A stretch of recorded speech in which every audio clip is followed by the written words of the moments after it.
Good afternoon, everyone. I hope you have watched the first video and now you are ready to do the next stage of doing a research in literature or the next stage of learning about doing a research in literature. If earlier we have talked about what was it? The questions, the research questions, now we are going to do the next step, which is trying to answer the question by collecting the data. And that's what we will be doing now. I'm focusing this video only on data collection alone. As for the data interpretation, we will do that later. And now to be more focused, let us go to the screen here that I wanted to show you. I'm sorry, I will not look at you, but I will look at the screen here. All right, for data gathering, what we will be doing mostly is, well, finding supports for to answer our questions. And what are the supports? And here are what I will show you now. First of all, you need to keep in mind, everyone, that when we do a research in literature, we, of course, have to decide our method first, right? However, we need to realize that what is more important is to answer the question or to solve the problem. And if needs be, when we have to solve the problem, we need to change the method, then it's fine. It's method is a way, is a means towards answering the question. So focusing on answering the question, if later on in the process you think that you need to change your approach or your method, then that's fine. We will do that. Okay.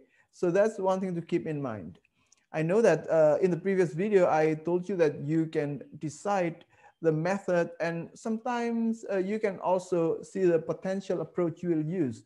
But remember, if in the process you find out that it's more important to use another approach to answer the question, then we will change it along with the method as well.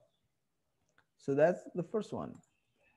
Then when we talk about research in literature, what are the data? That is a big question, okay? And well, the data will be the literary work, and the instrument for finding the data will be us, the researcher. We are not going to use any instrument that we design to collect the data, because that's not how literature works. Literature works from the perception of the readers, right? So we are not doing that. And one thing that we need to realize when we do a research in literature is that there is this, I would say, there is this negative feeling towards the readers of literature, towards researchers of literature. There used to be the tendency of researchers in literature to take apart elements of literary works in order to do their research. And the language that this critic of literary critics was, literary critics like to dissect literary works and observe it, just like somebody doing an autopsy. Because what literary critics in the past did was taking apart the elements of literary works as if it's a dead thing, and you take it apart to study the relationship of or the connection of when you analyze it. And we try not to do that, okay? When we analyze literary works, I know that we take parts from the literary works, but we always keep in mind that a literary work is a unit. It's a unit that consists of a lot of things. So whenever we study something, it has to be in relation to the others. So we don't dissect literary works by separating or by taking data separately. We look at literary works as a unit, and when we need to take data, we might take one part, but we consider that it is part of a bigger thing. Okay, we cannot analyze it in isolation. So that's one thing to remember. As for the types of data, we usually have two types of data when it comes to um, literary research. The first one is called the primary data, and this data are what we gain from the works if we analyze a literary work, or if we do a study on the relationship between the work and the author, then the data will be from the author's biography or from the interviews with the author. That can be a data for you. That's the primary data. Sometimes if you study the relationship between a literary work and its audience, then what you consider, what you can use as a data is the results of interviewing the audience, or the answers of these readers towards your questionnaires, for example. So that's the primary data. That's the data that you will analyze first and foremost. However, to support that, you need what we call the secondary data. And the secondary data are supporting information that you use to better understand the main, the primary data. And usually you can get this from theories, you can get this from concepts, or you can even get this from history if needs be, okay? And let us now move to the next part, which is about how to gather that data after knowing what data we might need, okay? So how do you do that? There are several ways, but basically when we study literature, the way we gather the data is through library research, by reading the work, of course. So students like to write, first of all, I will read the work. Okay, that makes sense as your data gathering. But in general, we have two types of coding, to use the term commonly used in research in general fields, not only in literature. I try to use this term to, well, to show that what literary researchers or critics do when they do a research is actually comparable to what researchers in other fields do in gathering the data. You can use open coding, which means you decide the data and mark the data as you read the work without any pre-established criteria of the data or pre-established concepts to guide you to find the data. So basically, you do it as an open coding, first one. And you also can do, and many have also done, what people call closed coding. Here, when you collect the data in a closed coding context, you already have pre-established criteria or guidelines so that you know what to find. You know what you need in literary works. The entire work is your field, but you will need to find certain things, which are the data, to support or to help you answer the questions. That is the basic situation. But some people like to go to jump straight into the literary work and read everything and be open to possible answers to the question, right? And that's called the open coding. You are open to any data that show up as you read, and you keep them as data. But when you already decide the approach, for example, you think you will be able to answer the question in using theories in psychology, then when you read a literary work, you usually focus on discussions related to certain theories of psychology, for example, psychoanalysis or emotional intelligence, and so on. And that's called the closed coding. You already have a guideline or pre-established criteria to help you find the data. And in literary work, in literary research, all this time, most people, when they use the method called descriptive qualitative method, what they do is almost like a pure closed coding. Why? Because they have decided that uh, you will look at this work from the perspective of, say, death drive in psychoanalysis. Then what you will do is find any sentence or phrases or words or summary of the text that will that can be related to the death drive theory, for example. And that is what many students of literature have done. And that's close coding. Now, what are the differences between closed coding and open coding? Here, I cannot say that one is better than the other because, in fact, both of them have helped us understand literature better, right? We cannot say which one is better or which one is worse. But let us now see the comparison between these two. When you do the closed coding, you of course have a pre-established criteria. You have to set it before even going into data collection.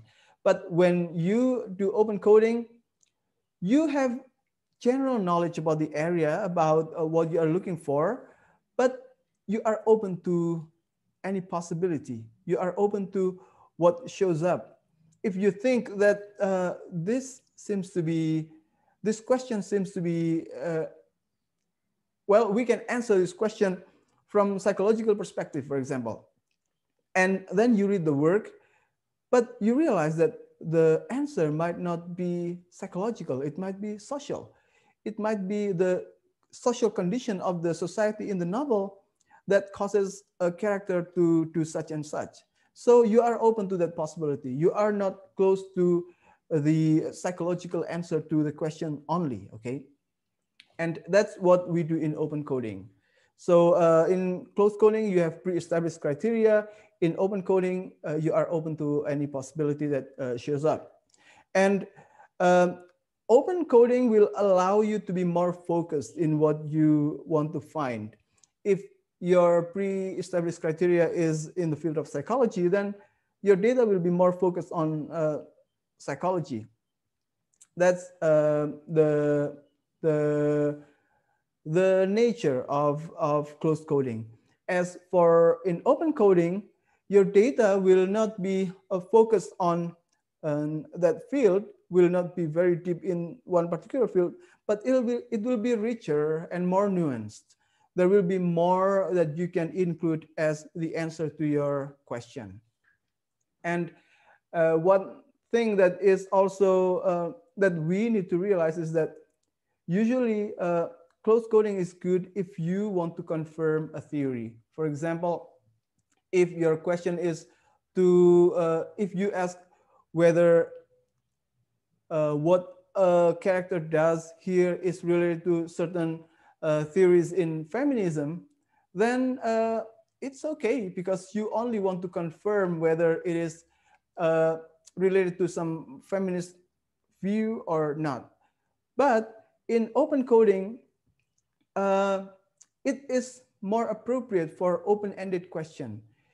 You are not only confirming, but you really want to find possible answers to a question. So these are some of the differences or some of the characteristics of open coding and closed coding and how they are used in literature. I've often read that closed coding is associated mostly with quantitative research. But in reality, many studies in Indonesian literature or in English literature done by Indonesian students, they apply this closed coding, and it's a fact that we cannot deny. Now, you might be wondering, what do I recommend?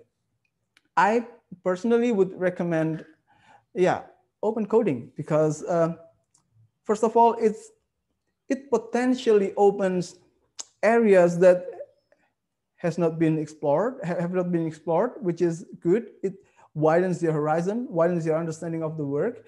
And the second thing is, it is also related to the fact that literary work is multi-interpretable work of art. And it is the nature of literature to be able to be interpreted in various ways. And open coding is closer, is it's more appropriate for that nature of literary works. So that's what I would recommend. Open coding, explore the work, find answers. Do not limit yourself to certain theories. Theories will come later when you have to analyze the data that you gather from the work. That's what I would suggest to you. Now, how then, what can we do, or what can we keep as our primary data here? Now, well, there are not too many that you can include here. And I mentioned to you about literary work or elements from the literary works as your primary data, or results of interview with the author or biography of the author as primary data, depending on what kind of research you want to do, right? But in general now, I can show you that as if you do literary analysis, focusing on the work, then what you can gather as your primary data are the words, the phrases, the sentences, or even passages from the data, from the work, literary work. And also you can use the summary of the work as your data. If you focus more on like the twist of the plot, or the change of the plot, or the general theme of the work, then you need to summarize the plot or the story to be your data. But of course, this is a literal summary, not summary that includes your own interpretation. At this point, just literal summary, just like what we did in literal reading, right? Now, let's continue to the next part. What do you do with the data after you gather them? Well, there are only two ways. First of all, you identify and you mark your data. And how do you do that? There are many ways, of course. You can underline it, you can highlight it, you can, I don't know, fold your page, which I really hate, or many ways, basically. But this is the fancy one that I wanted to show you first. Use index cards. That's what my professor used to suggest me, to buy a box of index cards like this size, and you write those sentences or phrases or passages here as your data, and then you keep them. Every time you find a data, you write it on the index card and you keep that. And then you will eventually get a pile of quotes from the novel that later on you can use as your, to support your answer. And you can also keep this in a document file. Copy that and keep that in a document file, so that later on when you need to quote it, you can just copy it and paste it on your file, on your draft. Or to use a fancier way, you can use spreadsheet, your Excel. I know that it's not very common, but for me, it's convenient to use Excel as a way to document my data, to keep my data. And many other ways, okay? There are many other ways to identify this data. Actually, these are not identifying the data. These are supposed to be for documenting our data. And I think I mixed it up. This is what you need to do when you want to identify your data, okay? You underline it, and then you highlight it, or you use Post-it, or fold the page. And when you need to document it, then you can do this. Use index cards, or use a document file, use spreadsheet, or any other ways. Let me just show you one example of how I document my data. This is from a research I did 2 years ago when I was writing about uh, travel writing in the Jakarta Post destination rubrics. Hold on, let me share the screen with you. Now you can see this here. I hope you can see the screen now, right? Okay, here I used 30 travel writings, travel articles from the Jakarta Post. And this is how I document the data that I got from there. Here's the list of the article that no, that one. There's a list of that, but here's, for example, the first article that I got. These are sentences that I used as my data. For example, this, I copied from the text and I kept them here because I needed to analyze every passage. And this line, please ignore the second column because this is already the interpretation or the interpretation of the data. The first one, here are my data. This one, or in the second article, or let's go to the 10th article. It's about Taiwan. And this was my data here.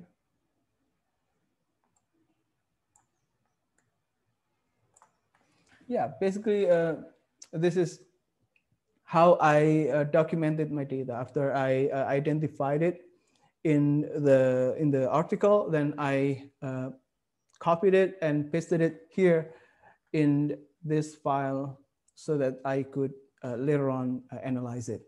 Or there's still another one that I wanted to show you here.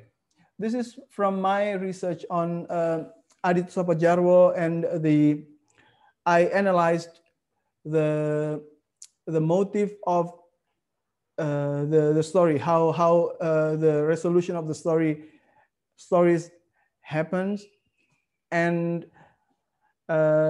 basically my argument was that Adit Sopajarwo shows that they live in a tolerant world. There are people of various religions and ethnicities in the world. But when it comes to story resolution, there's a strong tendency that the story is resolved using the principles in this case in Islam. And there is a theory to support that kind of society in the movie. And these are my data. I started with the episode, and because I talked about the theme, and theme is related to the plot, and plot always has a beginning, raising action, conflict, climax, and resolution, then this was what I collected as my data. And the resolution is here, and the conflict here, I made a summary of it. And these are what I got. Some of what I got. Actually, I had more files like this to collect my data. Well, I think that would be all for the data gathering. I hope you have, hold on a second, let me fix this. I hope you get an idea of how we usually do data gathering in literary research. And if you have any question about this, then we can continue our discussion. Now let me go back to the slide. I have corrected it. So here is how you document your data, and here is how you identify your data. You underline, highlight, and post it.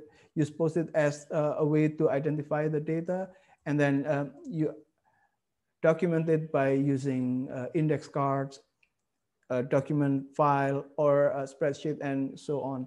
There are various ways to do that, right? And with that, I guess you are ready to move forward. And what you need to do now as a practice to make sure that you understand what we here are talking about, please try to answer one of the questions here related to the aged mother. And the question that I picked was, what kind of leader is the mayor of Shining, from the short story, the aged mother. Now, what I want you to do is find from the short story what you can use as data to answer this question, okay? And you can do that in a group of two, the same group with whom you worked in literary translation, okay? Because we keep using, we are in several different classes, and I guess it would be just easier to do it that way. Okay, so now your job is try to find data from the aged mother to answer the question of what kind of leader is the mayor of Shining. And with that, I will have to conclude this video. Thank you very much for your attention. And if you have any question, just reply to the video on MS Teams. Bye.